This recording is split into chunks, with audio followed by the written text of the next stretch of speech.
হবিপুর নামক এক গ্রামে রফিক নামের একজন খুবই অলস ছেলে ছিল।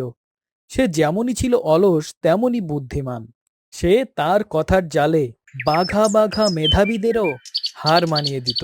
ঠিক তেমনই একদিন, আরে রফিক, সারাদিন এখানে পড়ে থাকলে হবে? মোরও গত সকালবেলা উঠে কুকুরুকু দেয়, আর তুই এইখানে পড়ে পড়ে ঘুমাস। ঘুম ভাঙালি কেন? এইটাই আমার কর্মঘণ্টা, এইটাই আমার কাজ। আরে কাজ কর, টাকা কামা। টাকা কামাইয়া কি করু? টাকা জমা, তারপর দোকান দিবি। দোকান দিয়ে কি করমু? দোকান থেকে লাভ করবি, তারপর আরো একটা দোকান দিবি, তারপর তারপর 5টা দোকানের টাকা দিয়ে 10টা দোকান খুলবি, অনেক টাকা কামাবি, কারি কারি টাকা। তারপর তারপর আর কি, আরো টাকা কামাবি। তারপর এত টাকা কামাবি যে তোকে আর কোনো কাজই করতে হবে না। কাজ না করলে কি করবো? তখন তুই পায়ের উপর পা তুলে খাবি আর ঘুমাবি, শুধু বিশ্রাম আর বিশ্রাম। বোকা গাদা কয় কি? মানে আমি তোকে ভালো বুদ্ধি দিচ্ছি আর তুই আমাকে বোকা বলছিস? বোকা না তো কি? আচ্ছা ধর, এই যে আমি এত ব্যবসা করলাম, এত গাধার মতো খাটুনি খাইতে ব্যবসা বড় করে কারি কারি টাকা কামাইলাম, এইগুলা করতে আমার কত বছর লাগবো?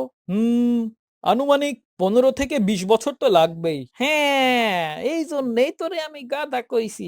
মানে এই যে 15-20 বছর গাধার মতো খাটুনি খাইটা অনেক টাকা কামায়া বুড়া বয়সে গিয়ে আমারে বিশ্রাম করতে হইব, তাই তো? হ্যাঁ, তাহলে তো কওয়া লাগে বন্ধু, তোদের চিন্তা ভাবনার থেকে আমার চিন্তা ভাবনা আরো 30 বছর আগানো। মানে মানে এই দেখ আমি এখন কি করতেছিলাম। তুই এখন বিশ্রাম করছিলি? হ্যাঁ, ঠিক ধরছিস। এই জন্যেই আমি তোদের থেকে 30 বছর আগায় আছি।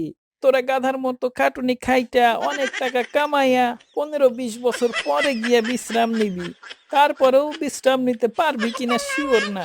আর আমারে দেখ, আমি এখন থেকেই সেই 15-20 বছর আগের বিশ্রাম নিতেছি। মানে মানে এত কষ্ট কইরা যদি আমার সেই বিশ্রামই নেওয়ান লাগে, তাহলে সেই বিশ্রাম আমি আগে থেকে নিলে কি দোষ? তোর কথা অনেকাংশ ঠিক, কিন্তু আরে কোনো কিন্তু নাই। আমি ঠিক, তুই ভুল। জানতা আমারে ঘুমাইবার দে। no, no, no, no.